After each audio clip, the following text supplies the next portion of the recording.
There's a woodpecker in that tree somewhere. I have not found it yet. Or in one of those trees.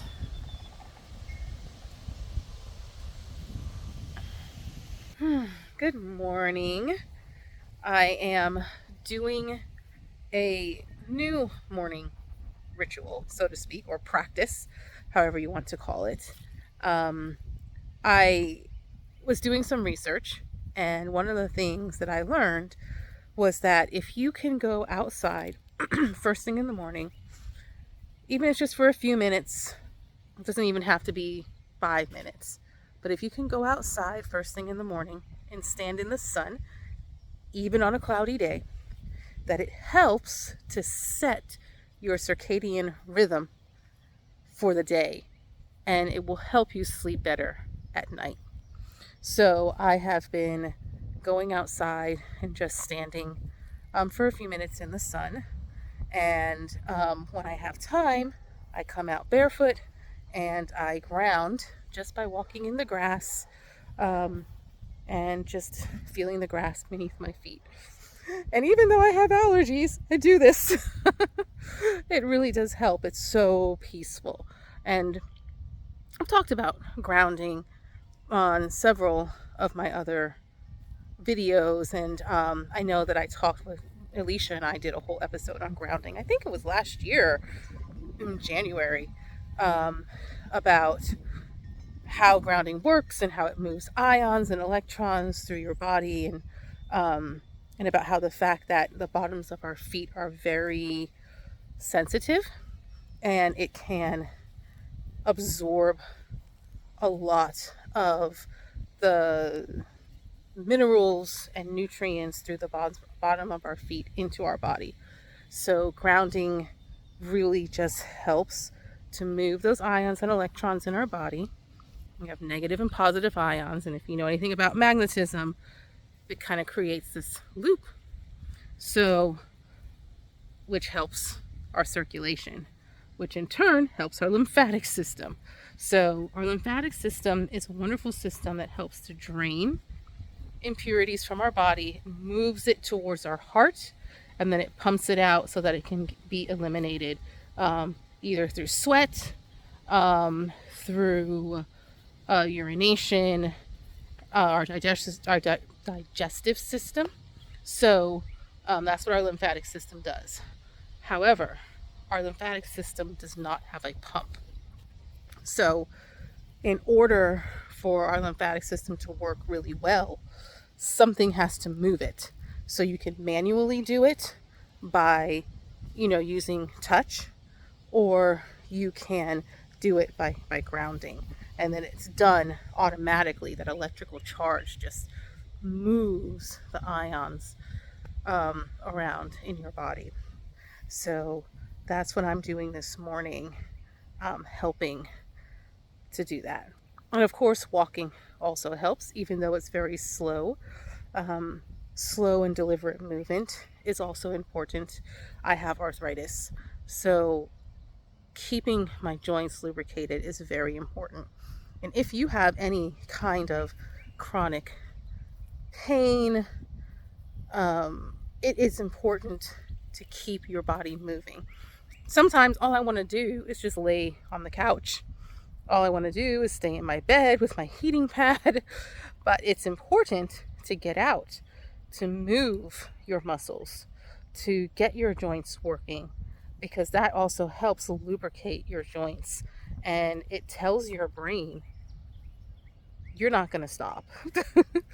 You're not going to stop moving forward, and it needs to help you do that.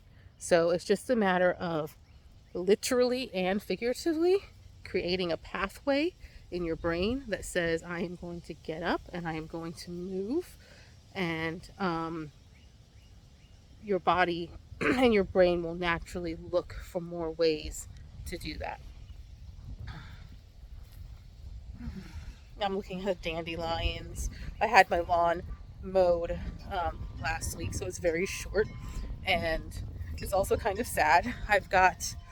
I planted two things, phlox and some clover, which will take some time to come in, so that hopefully, I'm going to turn this around, I will have less grass and more phlox. So those little purple flowers there are phlox. Excuse me, I have allergies, so I am clearing my throat. There's my dandelions, which I did not harvest this year, but I did harvest my dead nettle before they mowed the lawn, so I could dry it out and make tea. But this grass has a lot of clover, it has phlox, it has chickweed, it has plantain. As the summer goes on, plantain will come more.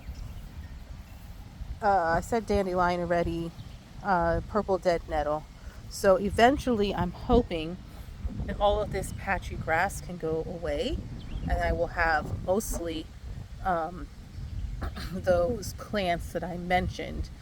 That way I don't have to mow the lawn. The lawn will stay short, because you can see the phlox doesn't grow very tall.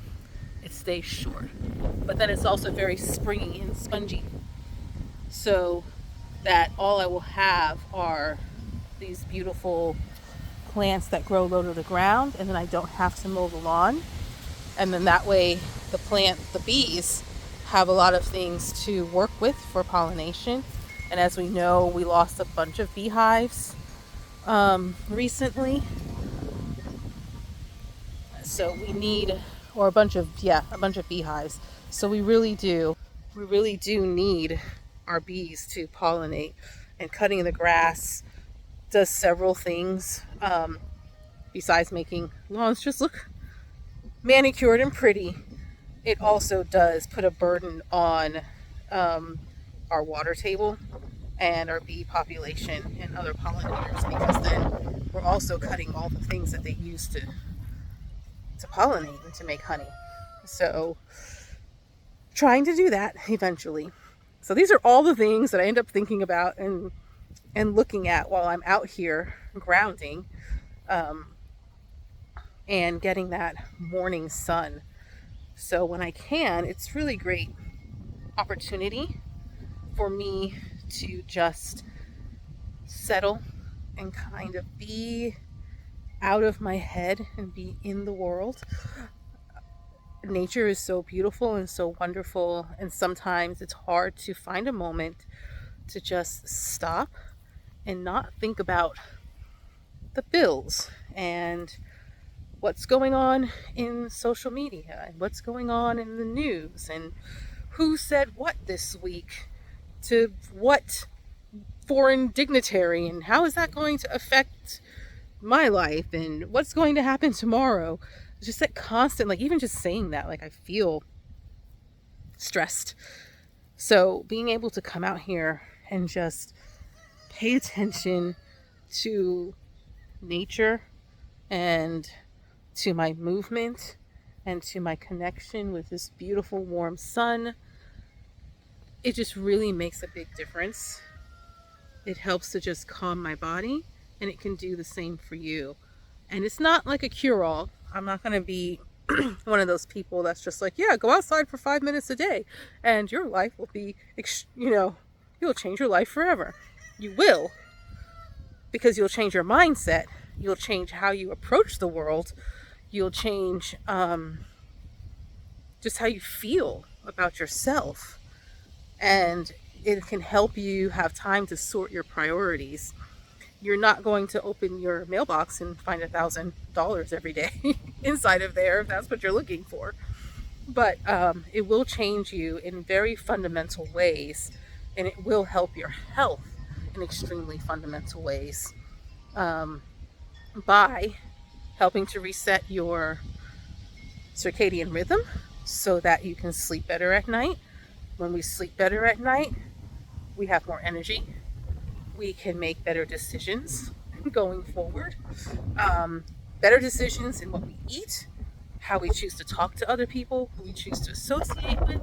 So yes, going outside every day, I think, will fundamentally change your life. Just not in the ways that we will think of automatically as the ways that life needs to change. So that's just what I wanted to come on and tell you today. Try to get outside every morning for, 5 to 10 minutes. If you can, go barefoot in the grass. Not everybody lives in a place where it's safe to do that. Some places use lots of pesticides. And so you don't want to be walking barefoot on grass that's been pesticided to death. But if you can, try and do that. But if not, just at least being outside, standing in the sun, even if it's a cloudy day, overcast, those things are really, really good for your body. So that's what I have for you all today. And our goal, Elicia and I, is to get one of these videos out twice a week. One from me and one from her. So we are going to give you some sort of tip or inspirational quote or something that we thought of, or something like today where I'm just outside walking around, grounding, and just talking to you, just to kind of give a ray of hope, sunshine, something positive first thing in the morning or in the afternoon before you go to bed, because there's so much bad news out there, and I want to be a purveyor of good news. So I hope you all have a wonderful day, and thanks for coming with me this morning on my little grounding journey. Love you.